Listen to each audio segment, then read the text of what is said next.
Hi, today in front of me HUAWEI Nova 10 Pro, and I'll show you how to mute notification sound on this device. So first let's open the settings application and then tap to the sound and vibration. After that we can see here ring notifications volume panel, and if you want to mute notifications you should hold and swipe to the left side this white dot with your finger, and that's it.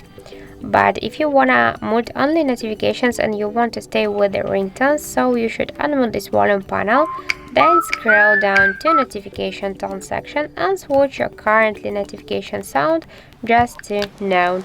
And by this way you will mute just your notifications so they will vibrate only and you will stay with the ringtones. So that's it. Thank you for watching, and if you find this video helpful, don't forget to leave a like, comment and to subscribe our channel.